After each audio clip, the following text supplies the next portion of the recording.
my opinion, absolutely nothing sounds like a Stratocaster. This right here is my 1998-1999 Fender Mexican Stratocaster.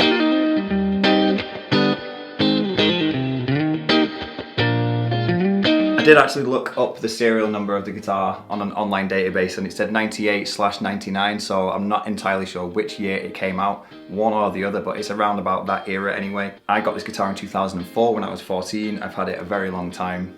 Almost all of the time that I've been playing guitar, in fact. And over the time I've made a lot of videos with this guitar, but I only realized lately that I've not made a video about this guitar. And I think it's a good thing that I've left it so late to make this video, because this guitar, like I said, it's a 24-year-old guitar.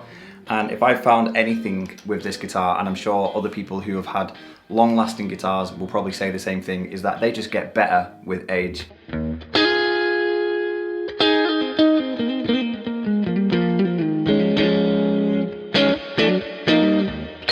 So I got my first electric guitar at the age of 13 in 2003, which is this one right here. This is a Stratocaster replica, straight out of a catalogue. Nothing special, but at the time, and still now, I still like this guitar, but I was super happy with it when I first got it, and it definitely got me started on my guitar playing journey.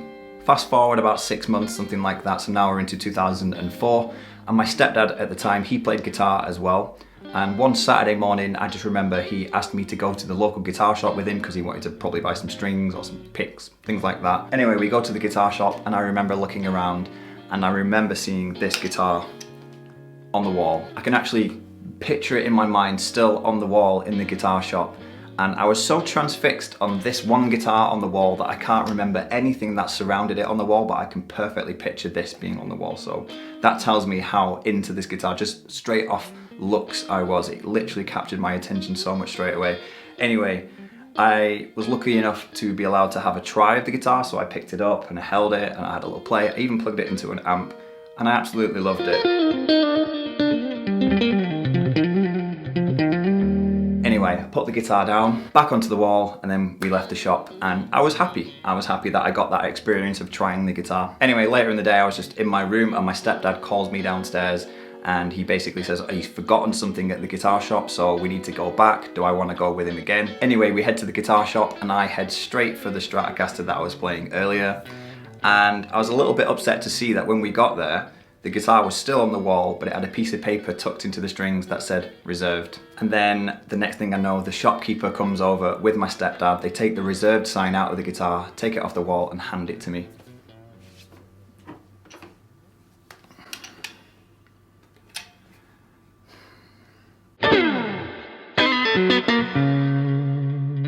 So that's when the penny dropped, and it was reserved because my stepdad had paid for it and he bought it for me. This was a £300 guitar, second hand, but suddenly it was mine. And I can't tell you the joy that that gave me. And not only that, I really think that that's a huge reason of why I've kept up with the guitar and I still play to this day, is because I had a good guitar to start my journey on and keep going, and it always seems to constantly inspire me as I go through. I never seem to run out of ideas and I never seem to be lost with this guitar. Growing up and learning the guitar and being inspired by a lot of the music that I liked at the time. I mean, I went through different phases, but this guitar seemed to match all of the phases of different guitar players and musicians and bands and stuff that I went through, almost anyway.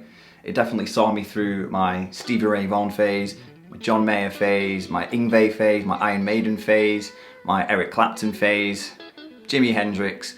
You name some great guitar players out there, and there's a good chance that at some point in their career they played a Strat. So having a Fender Stratocaster of my own was absolutely game changing for me, and I think it's a huge reason why I do what I do today.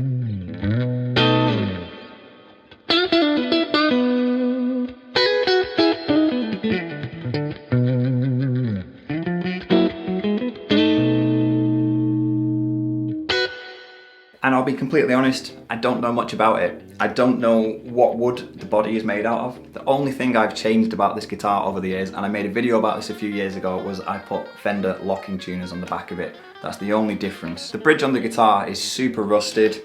It looks like it could do with a replacement, but you know, if it ain't broke, don't fix it. And I just think that this rusted bridge adds to the character of the guitar. It might even add to the tone, add to the playability, so that's staying the way it is.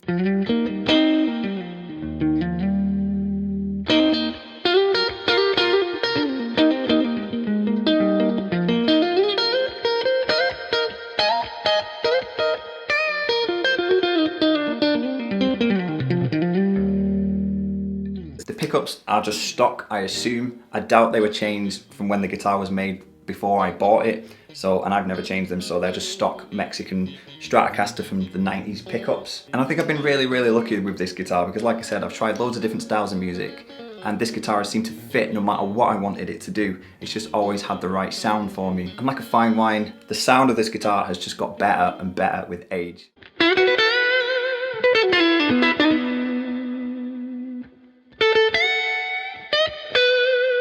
Maybe you could put that down to the fact that I've got better as a guitar player over the years, so I can make this sound better, but I think most of it is the actual guitar itself. It just sounds so good. My two-tone controls and the volume control obviously aren't there. I just use the actual pop switches themselves. The reason for that is because the only thing that I think lets a Fender Stratocaster down is the position of the volume control. It's too close to the strings, so when you're playing it like this, my hand is usually resting here. That is in the way. So I just took it off. And I didn't like it having that off but these on, so I just took all of them off. It's as simple as that. I've heard people comment on this guitar because I've said in videos that this is my blue Fender Mexican Stratocaster and people have argued saying that it's purple. It's one of those weird colours. It's definitely blue. Hopefully that's showing up on the camera that it looks blue. But in some lights and in some camera settings and things like that, it just changes the look of the guitar to make it look purple. And in my opinion, that's quite unique. I don't actually see a lot of guitars this colour, so I've always kind of found that I've had a very unique sort of coloured Fender Stratocaster guitar. So I've had this guitar a while, as I keep mentioning, and I honestly think I'm probably never going to get rid of this guitar. I've always said for years that if I had to grab one thing from a burning building, God forbid, it would probably be this. All my other guitars mean a lot to me as well, especially my SGs, but I feel like those guitars would be more replaceable if they got damaged, whereas this one, there isn't another one of these in the world. But still, this has got nearly 20 years of my playing and growing up with this guitar and everything like that, and this has shaped the way that I do everything, so I'm probably not going to get rid of this guitar anytime soon, if ever. So there you go, that is something that I thought I'd finally get around to doing, which is making a video about this guitar, my Mexican 1998-1999 Stratocaster. I hope you enjoyed this video. Let me know what you think in the comments. Leave the video a like if you did enjoy it. If you're new to my channel, then please subscribe. I make lots of guitar related content and hopefully I'll see you in my next video. So thanks for watching.